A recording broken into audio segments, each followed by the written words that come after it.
How does it feels like جب آپ کو ہارٹ اٹیک آتا ہے؟ اس کے سمٹمز کیا ہوتے ہیں؟ وہ تکلیف کتنی سویر ہوتی ہے؟ بندے کے پاس وقت کتنا ہوتا ہے اپنی جان بچانے کے لیے؟ اور اس کو سب سے پہلے کیا کرنا چاہیے؟ دیکھیں، سب سے امپورٹنٹ چیز یہ چیز ہوتی ہے کہ جب آپ ایکسرٹ کر رہے ہیں، چل رہے ہوں، کوئی سیڑھیاں چڑھ رہے ہیں، چڑھائی چڑھ رہے ہیں، کوئی وزنی چیز اٹھا رہے ہیں، غصے میں بات کر رہے ہیں، اور یا آپ نے پیٹ بھر کے کھانا کھایا ہوا ہے، یعنی کہ جیسے پنجابی میں کہتے ہیں تن کے کھانا کھایا ہوا ہے، آپ کو سینے میں بوجھ، یہاں پہ سینے پہ بوجھ محسوس ہو، ادھر جکڑن محسوس ہو، اور وہ جکڑن پیچھے چلی جائے کندھوں کے درمیان میں، یا گلے پہ آ جائے، یا جبڑے پہ آ جائے، یا بازو میں، بائیں بازو میں چلی جائے، یا دائیں بازو میں، یا دونوں بازو میں چلی جائے، اور پسینے آپ پہ چھوٹ جائے، گھبراہٹ، یہ نشانی ہے کہ آپ کو ہارٹ اٹیک ہو رہا ہے۔ جو ایکٹیویٹی ہے، جو کچھ کام کر رہے ہیں، اس کو ادھر ہی روک دیں۔ ٹھیک ہے۔ کئی دفعہ صرف ریسٹ کرنے سے وہ پین ٹھیک ہو جاتا ہے، اور جو پروسیس ہے ادھر ہی رک جاتا ہے۔ اچھا۔ اور پھر آپ کے پاس ٹائم ہوتا ہے کہ آپ ڈاکٹر کے پاس جا کے اپنی بیماری کی تشخیص کروا لیں، ٹیسٹ کروا لیں۔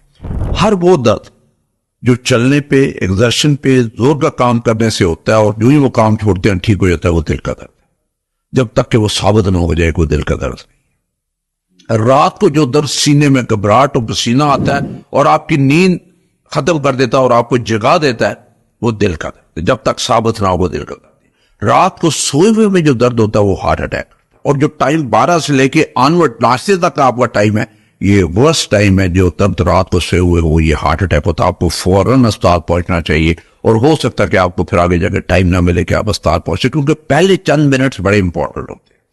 وہ کلاٹ ہوتا ہے، کلاٹ بن کے ہارٹ ڈیمیج ہو رہا ہوتا ہے، پھر کئی دفعہ اس ڈیمیج کی وجہ سے، ہارٹ اٹیک کی وجہ سے دل کی دھڑکن خراب ہو جاتی ہے، یا دل بند ہو جاتا ہے۔ وہ نوبت آنے سے پہلے آپ کا علاج ہو جانا چاہیے، آپ کو اسپتال پہنچ جانا چاہیے، اور اسپتال جس میں بھی جائے وہ اسپتال کو پتا ہو کہ میں نے دل کی مریض کی جو ہے وہ تشخیص کیسے کرنی ہے، اور میں نے ڈائگنوز کیسے کرنا، ڈائگنوز کر اس کا علاج کیا شروع کرنا۔ Do we have 5 minutes to reach hospital? جی بالکل۔ اچھا، کئی دفعہ ہوتا ہے کہ آپ دیکھیں، گھر میں نے ایک ایمرجنسی کٹ ڈیوائس کی ہوئی ہے جو کہ ہر گھر پہ ہونی چاہیے۔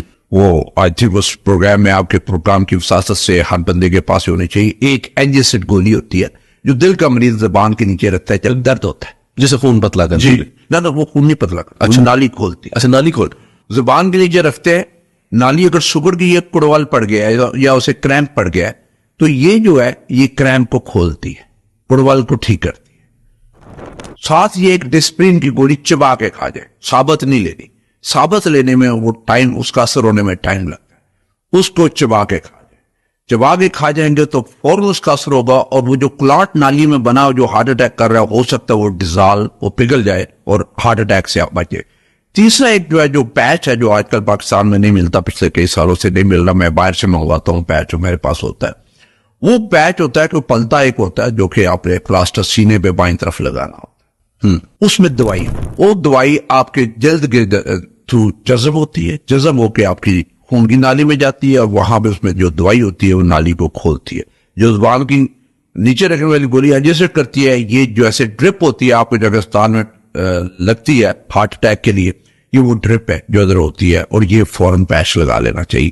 یہ 3 چیزیں ہر گھر میں ہونی چاہیے۔ اگر پیچ نہیں بھی ہے، اینجیسٹ اور ڈسپن کی گولی ہر گھر میں ہو جائے۔ آپ کا ہارٹ کا کوئی پیشنٹ ہے کہ نہیں، ہو سکتا ہے آپ کا کوئی رشتہ دار ہو سکتا ہے آپ کا کوئی جاننے والا ہو، آپ کے گھر میں ہو، آپ کی گاڑی میں ہونی چاہیے، آپ کے پرس میں ہونی چاہیے۔ کہیں مسئلہ ہوا، آپ ایسے دور ہے کہ جہاں اسپتال نہیں پہنچ سکتے، تو یہ اپنی ایمرجنسی ٹریٹمنٹ فوراً شروع کر دیں۔ وہ ٹائم جو آپ کا اسپتال پہنچنے میں ضائع ہوتا ہے، وہ آپ کی ٹریٹمنٹ شروع ہو چکی ہوتی ہے۔